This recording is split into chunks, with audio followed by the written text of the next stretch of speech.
Assalomu alaykum do'stlar. Bugun sizlar bilan qanday qilib mana bunaqa umringizda bir marta bo'lsa ham siz ko'rgan bo'lishingiz mumkin har xil sohalarda foydalanadigan so'rovnomalar yaratishni ko'rib chiqamiz.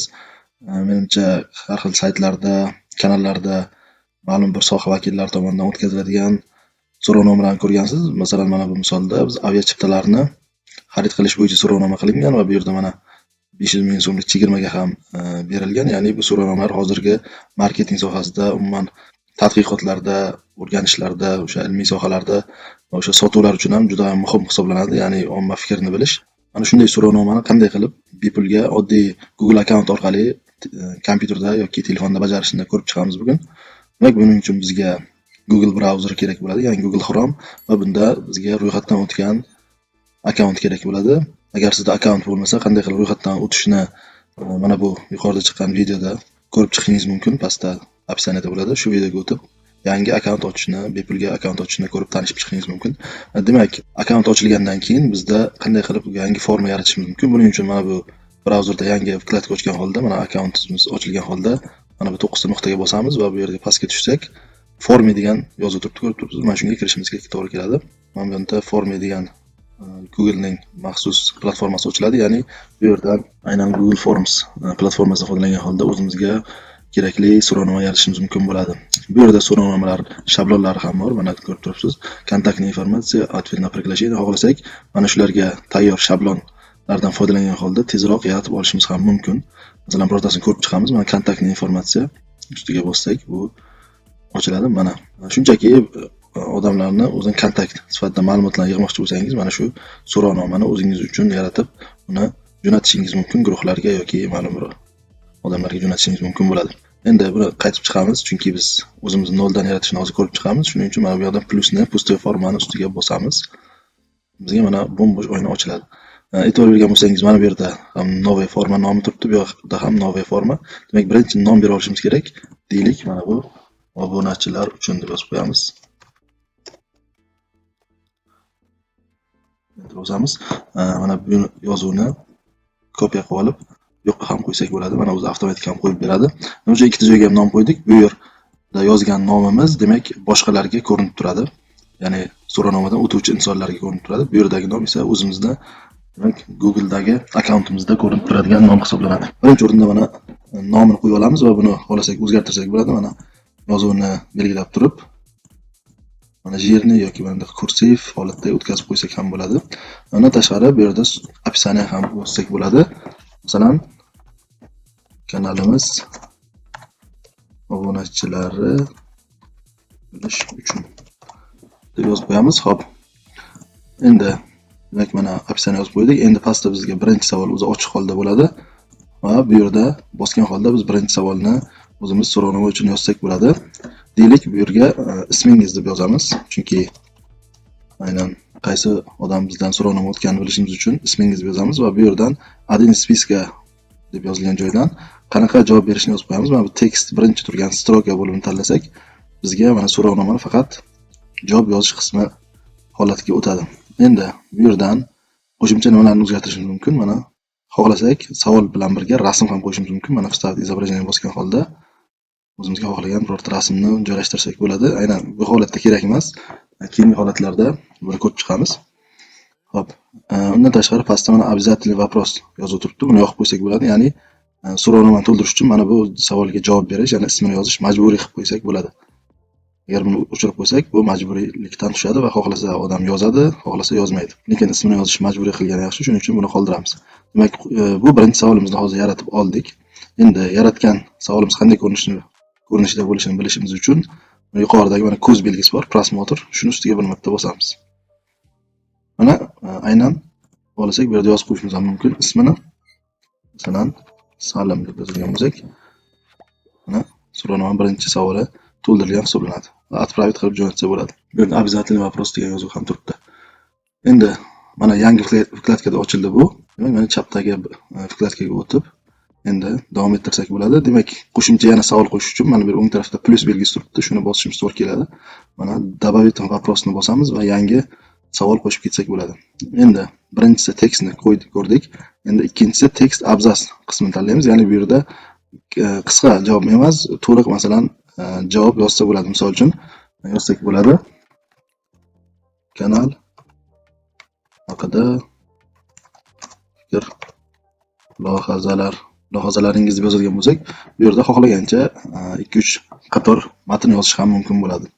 Demak, abzas holatida ko'proq matn yozishga biz imkon beramiz so'rovnomada qatnashayotganlarga.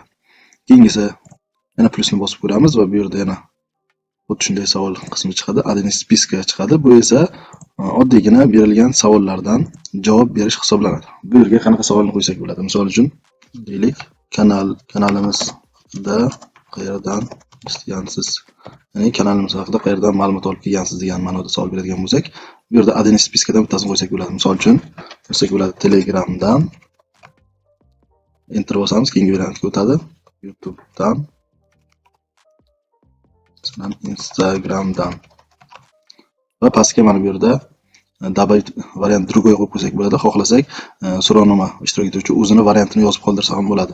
Agar biz bergan variantlar to'g'ri kelmasa, mana shu другойga o'zi xohlagan variantni tanlash ham mumkin.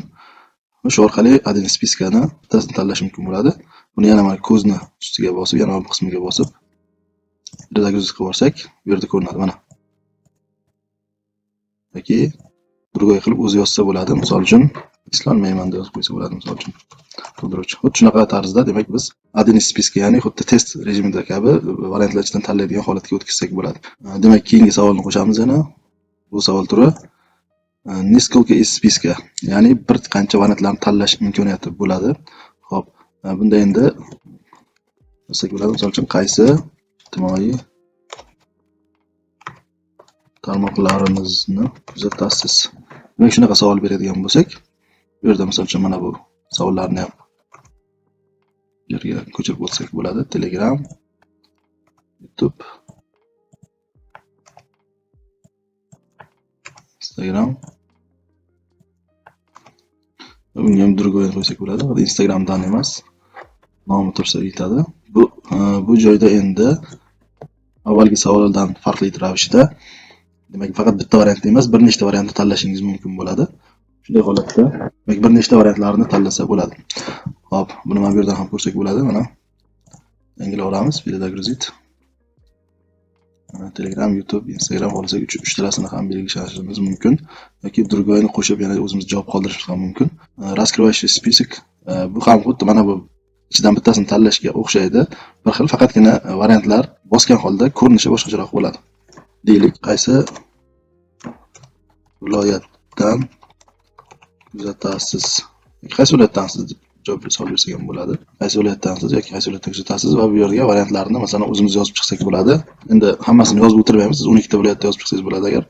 Biz hozir vaqtdan tejash uchun hammasini yozib o'tirmaymiz. Lekin siz tushundingiz menimcha. Mana qanday bo'lishini buni bu yerda ham ko'rib chiqamiz. Mana vibrat ustiga bosib, o'sha berilgan variantlarning ichidan bittasini tanlash mumkin. Ko'rinish sal bulardan boshqacharoq holatda bo'ladi.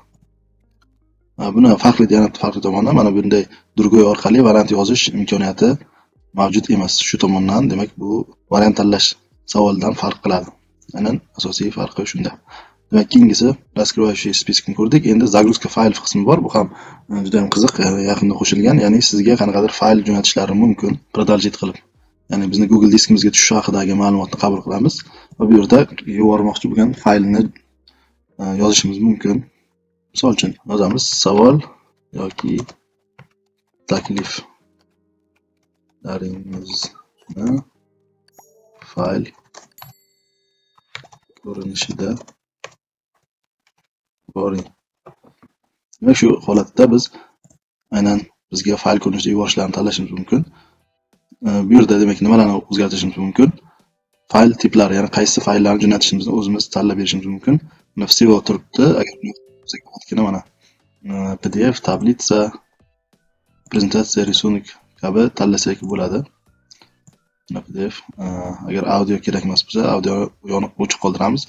Yoki mana изображениeni ham qoldirsak bo'ladi. Shu bo'linishda demak qanaqa fayllarga ruxsat berishni tanlasak bo'ladi. Shuningdek, nechta fayl jo'natishni bitta, 5 ta yoki 10 tadan bittasini tanlashimiz mumkin. Bittani qo'ysak ham bo'ladi. Maksimal razmer 10 megabayt. Ya'ni eng yuklanadigan faylning maksimal razmeri 10 megabayt qo'yilgan. Buni demak, xohlasak 100, xohlasak 1 gigabayt qilib qo'ysak bo'ladi. Keling 100 megabayt turaversin. Bitta ushbu ushbu forma orqali maksimum 1 gigabayt ma'lumotni qabul qilib olishimiz mumkin bo'ladi. Demak, bu ham ba'zi hollarda juda ham kerak bo'lishi mumkin. Keyingisi demak plyusni bosib shkala turi bor. Ya'ni shkala degani bilamiz o'sha ma'lum bir shkalada baholash uchun ishlatsak bo'ladi. Xo'p, deylik. Faoliyatimizni baholang. Deb masalan, bu shkalani o'zimiz xohlagancha uni 1 dan yoki 0 dan boshlanadigan qilishimiz mumkin. Xohlasangiz 1 dan, xohlasangiz 0 dan 5 gacha, 6, 7, 8, 9, 10 gacha xohlagan qo'yishimiz mumkin. 5 gacha qo'yamiz va demak 1 ni nomlab qo'ysak bo'ladi. Shkalani 1 deb nomlanishini, misol uchun deylik.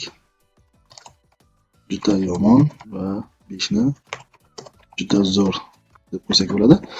Shu orqali mana shkalada 5 degani juda zo'r, 1 degani juda yomon. Kimdir 4, kimdir 3 xohlagan variantni tanlashi mumkin bo'ladi. Hozir yana oxirida ko'rib chiqamiz buni qanday ko'rinishda bo'lishini. Demak, plyusni bosamiz. Mana tepada ham ko'rinib qoldi. Faoliyatimizni baholang. Demak, 1 juda yomon, juda zo'r, o'sha so'rovnoma to'ldiruvchi juda zo'r deb hisoblasa 5 yoki pastroq desa 4 ni tanlashi mumkin bo'ladi. Keyingisi demak, adsenka bu ham xuddi shkalaga o'xshab ketadi, faqat oddiyroq, ya'ni tezroq qilsak bo'ladi. Mana yulduzcha, bu yerda yurakcha yoki like-ni o'zgartirsak bo'ladi ko'rinishini. Shunday shkala kabi mana bunday nechta gachaligini 3 ta, 4 ta, 5 ta, 10 ta gacha qilib qo'ysak bo'ladi. Hop, bu yerda nechta like arziymiz deylik. Hop, buni ham 5 ta yoki 10 ta deb qo'yaylik. Mana kim nechta like berishga rozi bo'lar ekan, buni ko'rsak bo'ladi. Demak, mana plyus va bu yerda endi murakkabroq turlari bor, ya'ni setka множественный выбор bor va setka flashkov. Bularni ham ko'rib chiqamiz, ya'ni savollar maxsus ustunlar va qatorlarga xuddi jadval ko'rinishida ajratilgan bo'ladi. Hop, deylik masalan yozamiz dizayn, pastda yozamiz g'oya. Biz ularni so'rovchilardan, so'rovnoma to'ldiruvchilardan o'zimiz haqimizdagi aynan dizaynimiz qanaqa, g'oyamiz qanaqa, ssenariy, mavzu, kanalimizda kontentlarga baho bering yozadigan bo'lsak, mana demak dizayn, g'oya, ssenariy, mavzuni ma'lum bir baholash uchun qo'ysak bo'ladi. Deylik masalan qoniqarsiz. Endi mana stolbisi qismiga qoniqarsiz, qoniqarli, yaxshi, zo'r va oxirida mana a'lo darajada deb qo'ysak bo'ladi. Mana endi bu savol bular dizaynga mana bu berilgan 5 ta variantdan bittasi, g'oyaga 5 ta variantdan bittasi va qolganlarga ham shunday 5 ta variantdan bittasini tanlab qo'yishsa bo'ladi. Hop, plyus qilib keyingisiga o'tamiz. Mana demak, dizayn uchun, g'oya uchun, ssenariy uchun, mavzumiz uchun demak alohida baho berish mumkin bo'ladi so'rovnoma to'ldiruvchilar. Keyingi mana setka flashkov turi ham xuddi shunga o'xshab ketadi. Faqatgina bunda bittagina mana bu 5 ta variantdan bittasini emas, xohlaganimizcha tanlashimiz mumkin. Keling shuni kopiya qilib qo'yaylik. Demak, mana so'rovnomada berilgan savollarni ko'paytirishimiz, ya'ni kopiya qilishimiz, nusxalashimiz ham mumkin. Buning uchun mana pastdagi sozda kopiya vопросlarni ustiga bitta bosamiz va bu yerda mana xuddi shu narsalar 2 marta ko'payadi bizda. Buni esa savollarni o'zgartirib, mana setka flashkovga o'zgartirib qo'yamiz va ko'rganingizdek bu yerda xuddi shuni o'zi faqatgina bir nechta variantlarni tanlash mumkin holatga o'tadi. Buni ham mana hozir ko'rsak bo'ladi. Ko'rib turibsiz, bu yerda bir nechta variantlarni tanlashimiz mumkin bo'ladi. Va keyingisi esa masalan data. Hop, deylik, ma'lum bir kun, oy va yilni belgilash mumkin bo'ladi. Misol uchun deylik, taxminan qaysi paytdan bizni kuzatasiz. Savolni berdik va bu yerda so'rovnoma to'ldiruvchi o'zi xohlagan vaqtni belgilasa bo'ladi. Deylik, 2 yil oldin bo'lsa 2 yil oldingi vaqtni yoki 3 yil oldingi vaqtni belgilash mumkin bo'ladi. Va mana endi oxirgisi bu время. Bu yerga esa qo'yishimiz mumkin. Qaysi vaqtda, masalan, savol berishimiz mumkin. Qaysi paytda kanalimiz videolarini ko'rish sizga qulay deb qo'ysak bo'ladi, misol uchun. Demak, mana shunday ko'rinishdagi savollarni biz tuzib chiqsak bo'ladi. Mana ko'rib turibsiz, endi tayyor bo'lgan bo'lsa, bu yerdan yana o'sha prosmotr qismiga o'tadigan bo'lsak, mana umumiy savollar qanday ko'rinishdaligini ko'rib chiqsak bo'ladi. Bu yerda ortiqcha savollar qo'shilib ketibdi. Buni demak o'chirib tashlasak bo'ladi. Mana bu удалить вопрос, ya'ni mana bu belgicha ustiga bosadigan bo'lsak, bu savol o'chib ketadi. Buni ham o'chirib olsak bo'ladi. Mana so'nggi holatini yana yangilab olamiz. Hop, endi ko'rinishini yana o'zgartirsak ham bo'ladi. Buning uchun mana bu yerda birinchi turgan настроить temani ustiga bosamiz. va bu yerdan xohlasak eng yuqoridagi yozuvlarni, shriflarni o'zgartirishimiz mumkin. Mana boshqacharoq o'zimizga yoqqan impactga o'zgartirdik. Xohlasangiz o'sha mavzudan kelib chiqib, masalan, o'zgartirishingiz mumkin o'zingizga ma'qulini. Masalan, bo'lish yerni va kattaligini misol uchun qo'yishimiz mumkin. Maksimum 24 ekan. Xuddi shunaqa yoki rasm qo'shishimiz mumkin. Mana bu yerdan vibrat izobrazение bosib turib,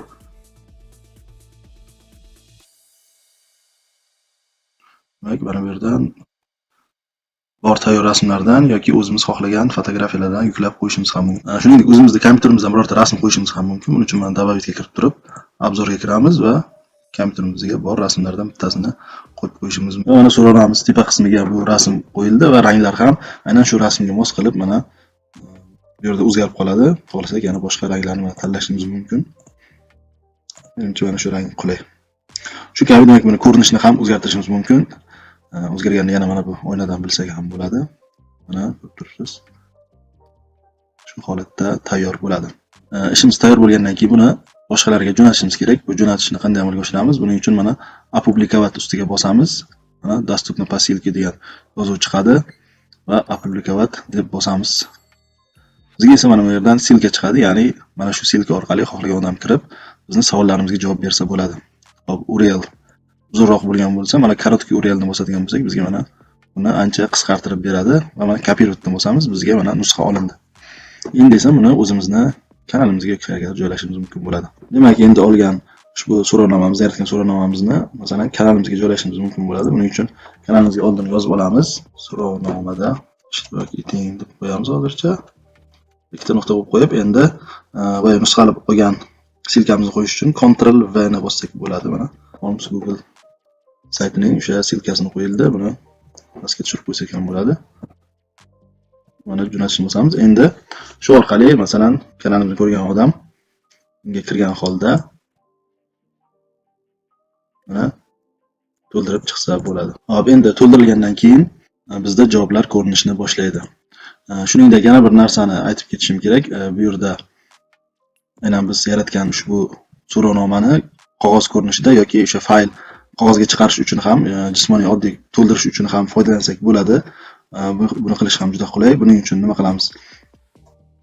Mana bu joydan 3 ta nuqtani bosamiz yuqoridan va bu yerdan pechatni ustiga bosadigan bo'lsak, qog'ozga chiqarish uchun bizga ushbu so'rovnomani tayyorlab beradi. Mana ko'rib turibsiz. Juda ham ajoyib qog'ozda tayyor boshqalarga berib to'ldirish uchun, anketa uchun so'rovnoma holatiga keladi. Bu yerda esa mana printer qismidan сохранить как PDF ni tanlab turib, o'zimizning kompyuterimizga yoki telefonimizga saqlanib qo'ysak bo'ladi. Buning uchun сохранить bosamiz. Demak, saqlanib bosamiz va mana bu yerdan nomini berib, masalan, so'rovnoma deb turib saqlanib bosib o'zimizga saqlanib qolsak bo'ladi va o'sha faylni bemalol PDF faylni chiqargan holda yoki kompyuterda ochib ko'rish uchun ham qulay holda ishlatsak bo'ladi. Ya'ni pechatib qolish ham oson bo'ladi. Endi esa bergan savollarimiz bo'yicha qanday javoblar olganimizni ko'rib chiqsak ham bo'ladi. Hozir bu so'rovnomada bizga javoblar kelgani yo'q, lekin boshqa so'rovnomalar bo'yicha ko'rib chiqsak bo'ladi. Mana bu so'rovnoma misolida ko'rishimiz mumkin. Mana responses qismiga kirsak, bizda mana bergan javoblar bo'yicha umumiy chiroyli tarzda mana bunday diagramma ko'rinishida hamma javoblar chiqarib qo'yilgan bo'ladi. Mana necha foiz odam qaysiga javob berdi, qaysi javobda ko'proq ovozlar va hammasida aynan mana necha ball qo'yilganligi bo'yicha ma'lumotlar umumiy kelib chiqadi. Agar siz hamma javobini alohida ko'rmoqchi bo'lsangiz, mana bu yerda View in Sheets qismi bor. Shuni bosgan holda mana har bitta to'ldiruvchi bergan javoblarni ko'rsak bo'ladi. Mana ismingiz va savollarga berilgan tanlangan javoblarni ko'rib chiqsak bo'ladi. Va mana shu jadval asosida umumiy kuzatuvchilar yoki o'sha to'ldiruvchilar fikrini bilib olsak bo'ladi. Demak, so'rovnomalarni sodda tarzda yaratish bo'yicha bugungi asosiy ko'rsatishimiz kerak bo'lgan narsalar shundan iborat edi. Agar sizda qanaqadir qo'shimcha savollar yoki takliflar bo'lsa, yozib qoldiring. Fikringizni kutib qolamiz. E'tiboringiz uchun rahmat.